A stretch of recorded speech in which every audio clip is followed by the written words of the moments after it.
അങ്കമാലിയിലെ ജാസ്ലിയുടെ അപകട മരണത്തിൽ പ്രതി ഡോക്ടർ സിറിയക് പിടിയിൽ. വാഗമണിൽ നിന്നാണ് പ്രത്യേക അന്വേഷണ സംഘം സിറിയക്കിനെ പിടികൂടിയത്. വാഗമൺ പോലീസാണ് കസ്റ്റഡിയിലെടുത്തത്. പ്രതിയെ അങ്കമാലി പോലീസിന് കൈമാറും. സഹിൻ ആന്റണി ചേരുകയാണ് കൂടുതൽ വിവരങ്ങളുമായി. സഹിൻ, ഒരാഴ്ചയോളമായി ഇയാളെ തേടിയുള്ള അന്വേഷണത്തിലായിരുന്നു പോലീസ്. പോലീസിനെതിരെ പോലും കുടുംബം ഇത്തരത്തിൽ പരസ്യമായി രംഗത്ത് വരേണ്ട ഒരു സാഹചര്യം വരെ ഉണ്ടായി. എന്തായാലും ഒടുവിൽ പ്രതി പിടിയിലായി.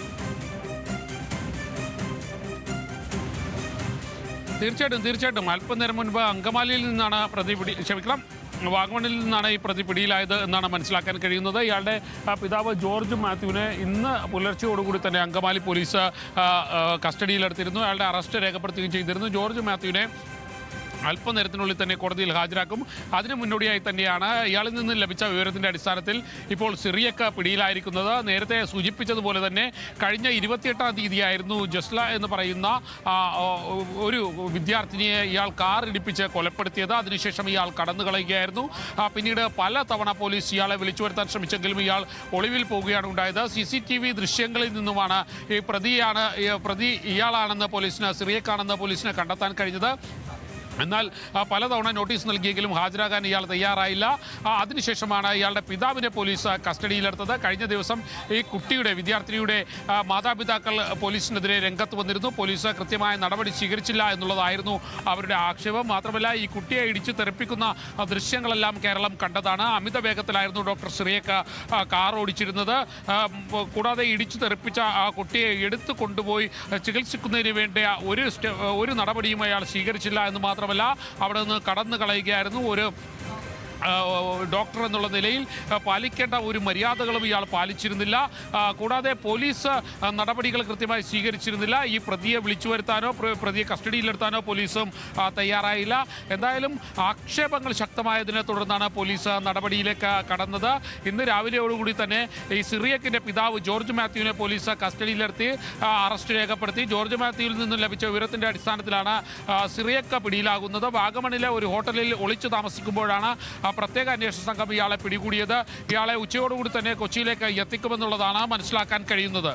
സഹിൻ, എന്തായാലും ഈ അപകടമുണ്ടായപ്പോൾ ഒരു കണ്ണിൽ ചോരയില്ലാത്ത പോലെയാണ് ആ അപകടം ശ്രദ്ധിക്കാതെ ഒരു പെൺകുട്ടി പിടയുന്നത് കാണാതെ വണ്ടി എടുത്ത് പോകുന്ന ഒരു കാര്യം ഉണ്ടായത്. അതിനുശേഷവും ഏറ്റവും പ്രധാനപ്പെട്ട കാര്യം പോലീസിന്റെ ഭാഗത്ത് നിന്ന് വന്ന ഒരു വീഴ്ച കൂടിയുണ്ട്. കാരണം ആ സമയത്ത് ഇയാളെ കസ്റ്റഡിയിലെടുത്ത് ഇരുന്നുവെങ്കിൽ അത്തരത്തിലുള്ള പരിശോധനകളൊക്കെ നടത്തേണ്ടതുണ്ട്. കാരണം ലഹരിയിലായിരുന്നു ഈ വാഹനം ഓടിച്ചത് തുടങ്ങിയ സംശയങ്ങളൊക്കെ ആ രീതിയിൽ കൂടി ഉണ്ട്. പക്ഷേ അതൊന്നും ഇനി ആ പരിശോധനയിൽ ഒന്നും നമുക്ക് തെളിയിക്കാനും സാധിക്കാത്ത ഒരു അവസ്ഥയാണ്. തീർച്ചയായിട്ടും അതായത് ഈ പ്രതിയെ കസ്റ്റഡിയിലെടുക്കാൻ പോലീസ് തയ്യാറായില്ല എന്ന് മാത്രമല്ല, ഈ പ്രതിയെ വിളിച്ചു വരുത്തി ചോദ്യം ചെയ്യുന്നതിന് വേണ്ടി നോട്ടീസ് നൽകി. ആ ഘട്ടങ്ങളിലൊന്നും ഈ പ്രതി ഹാജരായിരുന്നില്ല. അപ്പോഴെങ്കിലും പോലീസ് നടപടികളിലേക്ക് കടക്കേണ്ടതായിരുന്നു. എന്നാൽ പോലീസ് നടപടിയിലേക്ക് കടന്നില്ല എന്ന് മാത്രമല്ല, പിന്നീട് പ്രതിഷേധം ശക്തമായപ്പോൾ ഇയാളുടെ പിതാവിനെ പോലീസ് കസ്റ്റഡിയിലെടുക്കുകയും ചെയ്തു. പിതാവ് അറസ്റ്റിലായി. മണിക്കൂറുകൾക്കുള്ളിൽ തന്നെ പ്രതിയെ പോലീസിന് കണ്ടെത്താൻ കഴിഞ്ഞു എന്നുള്ളതാണ്. അതായത് ഈ പിതാവ് ജോർജ് മാത്യു ആയിരുന്നു ഈ പ്രതിയെ ഒളിവിൽ താമസിപ്പിച്ചിരുന്നത്. കൃത്യമായ വിവരങ്ങൾ പോലീസിന് ഒരു ദിവസം അന്വേഷിച്ചപ്പോൾ തന്നെ കിട്ടി. ഈ അന്വേഷണം പോലീസിന് ഇത്തിരി നേരത്തെ ആക്കാമായിരുന്നു. ഒരുപക്ഷെ ആ പ്രതിയെ നേരത്തെ പിടികൂടാൻ കഴിയുമായിരുന്നു. പക്ഷേ പ്രതിയെ സംരക്ഷിക്കുന്ന ഒരു സമീപനമായിരുന്നു ആദ്യഘട്ടത്തിൽ പോലീസ് സ്വീകരിച്ചിരുന്നത്. അതുകൊണ്ട് തന്നെയായിരുന്നു ഈ പെൺകുട്ടിയുടെ മാതാപിതാക്കൾ പരാതിയുമായി രംഗത്ത് വന്നിരുന്നത്. മാതാപിതാക്കൾ കൃത്യമായ ആരോപണമായിരുന്നു ഉന്നയിച്ചിരുന്നത്. പോലീസിൻ്റെ ഭാഗത്തു നിന്നും തങ്ങളെ സഹായിക്കുന്ന തരത്തിൽ ഒരു നടപടിയും ഉണ്ടായിരുന്നില്ല എന്നുള്ളതാണ്. മാത്രമല്ല, മോർണിംഗ് സ്റ്റാർ ഹോം നഴ്സിംഗ് കോളേജിലെ വിദ്യാർത്ഥികളും ഇത്തരത്തിൽ പരാതിയുമായി രംഗത്ത് വന്നിരുന്നു. അവർ വലിയ രീതിയിലുള്ള പരാതിയായിരുന്നു അന്ന് പോലീസിനെതിരെ ഉന്നയിച്ചിരുന്നത്. എന്നാൽ ഇന്നലെ SP അടക്കമുള്ള ആളുകൾ പറഞ്ഞത് തങ്ങൾ പ്രതിക്ക് അനുകൂലമായ നിലപാടുകൾ സ്വീകരിച്ചിട്ടില്ല എന്നുള്ളതായിരുന്നു. എന്തായാലും ഈ പ്രതിയുടെ പിതാവ് ജോർജ് മാത്യു പിടിയിലായതിനു ശേഷമാണ് ഈ പ്രതിയെ കണ്ടെത്താൻ പോലീസിന് കഴിഞ്ഞത്. ഇയാൾ തന്നെയായിരുന്നു ഈ പ്രതിയെ ഒളിവിൽ താമസിപ്പിച്ചിരുന്നതും. കഴിഞ്ഞ ഫെബ്രുവരി 28-ാം തീയതിയായിരുന്നു എടവനക്കാട് സ്വദേശിനിയായിട്ടുള്ള ആ വിദ്യാർത്ഥിനി ജസ്ല ഈ കാറ് അമിത വേഗത്തിൽ വന്ന കാറ് തട്ടി കൊല ചെയ്യപ്പെട്ടത്. എന്നാൽ ഈ വിദ്യാർത്ഥിനിയെ ഇടിച്ചു തെറിപ്പിച്ചതിന് ശേഷമെങ്കിലും അതിനെ എടുത്തുകൊണ്ടുപോകുന്നതിനോ ഈ കുട്ടിക്ക് വേണ്ട വൈദ്യ ശുശ്രൂഷ നൽകുന്നതിനോ ഒന്നും ഇയാൾ തയ്യാറായില്ല. പ്രത്യേകിച്ച് ഇയാൾ ഒരു ഡോക്ടർ കൂടിയായിരുന്നു.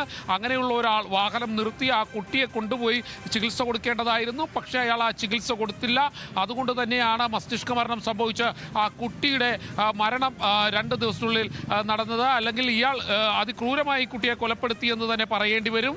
എന്തായാലും ഈ പ്രതി ഒളിവിൽ പോയി ഈ പ്രതിയെ വാഗമണ്ണിൽ നിന്ന് പോലീസിന് പിടികൂടാൻ കഴിഞ്ഞു എന്നുള്ളതാണ് ഇപ്പോൾ നമ്മൾക്ക് ഏറ്റവും പുതുതായി പ്രേക്ഷകരിലേക്ക് എത്തിക്കാൻ കഴിയുന്ന വാർത്ത. ശരി സഹിൻ, എന്തായാലും ജാസ്ലിയുടെ മരണത്തിൽ ഡോക്ടർ സിറിയക്കിനെ ഇപ്പോൾ പോലീസ് പിടിച്ചിരിക്കുന്നു. വാഗമണ്ണിൽ നിന്നാണ് പോലീസിന്റെ പിടിയിലായത്. ഇനി അങ്കമാലിയിലേക്ക് ഉടൻ തന്നെ എത്തിക്കുകയും ചെയ്യും.